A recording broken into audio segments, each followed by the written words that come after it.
ঝুঁকি মেশিনের ক্যাম টাইমিংয়ের গুরুত্বপূর্ণ একটা জিনিস শেয়ার করব।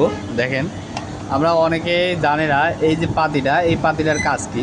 দেখেন এখানে কিন্তু দুইটা স্ক্রু আছে, এই একটা স্ক্রু আর এই একটা স্ক্রু। তো আমরা অনেকেই এই দুইটা স্ক্রু আর এই পাতি সম্পর্কে ধারণা নাই যে এই পাতির কাজ কি। তো আজকে আমি আপনাদের বোঝাবো এই পাতির কাজটা কি। দেখেন আমি এখানে এরকম করলে দেখেন এখানে একটা মুভিং নাইফটা যে গ্যাপ তৈরি হয়, দেখেন এটা খুব ভালোভাবে এখানে দেখেন মুভিং নাইফ এখানে কিন্তু গ্যাপ তৈরি হয়েছে।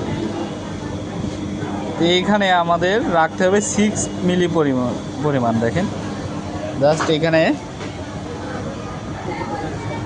এই সাপোর্টিংটা আমি হালকা এইদিকে চাপাই দিব। দেখেন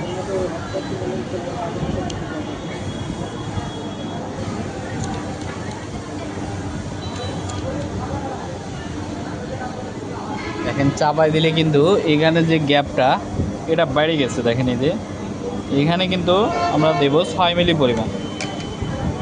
মুভিং নাইফ আর এই যে কাউন্টার নাইফ, এই কাউন্টার নাইফ আর এই মুভিং নাইফের গ্যাপটা এখানে মাঝখানে রাখবো আমরা 6 মিলি পরিমাণ। এই যে এখন একটু কিন্তু বেশি আছে, যাক 6 মিলি পরিমাণ। তো কী করব, আর একটু কমাবো, সেক্ষেত্রে আমাদের আর একটু এদিকে সরাই দেওয়া লাগবে। এই যে দেখেন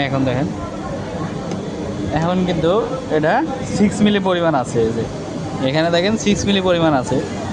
এটা দেওয়ার পরে আমরা ফুল টাইট দিয়ে নেব। এবার তারপরে আমি কি কাজ এটা দেখাবো।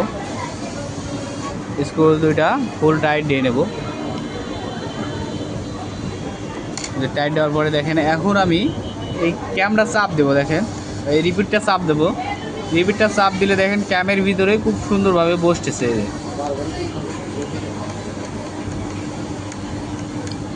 আর এটার কাজ হচ্ছে ওই সুন্দরভাবে বসা আর প্লাস স্মুথভাবে নাইফটাকে, এই গ্যাপটার কাজ হচ্ছে নাইফটাকে সুন্দরভাবে কিন্তু মারতে সাহায্য করে। ক্যামের ভিতরে যখন ঢোকে তখন খুব ইজিলিভাবে মারতে পারে নাইফটা, যার কারণে সুতাও সুন্দর কাটে, প্লাস ক্যামেও কিন্তু কোনো সমস্যা হয় না। তো এখন দেখেন কত সুন্দরভাবে কাটতেছে, দেখেন একবারে স্মুথভাবে। এরকমভাবে এখানে 6 মিলি গ্যাপ দিয়ে রাখবেন, দিয়ে আবার এইভাবে চেকটা উল্টাই আবার এইভাবে চেক দিবেন যে রিপিটটা এরকম সুন্দরভাবে ক্যামের ভিতরে যাচ্ছে কিনা। এই যে দেখেন কত সুন্দরভাবে কিন্তু এখন ঢুকতেছে।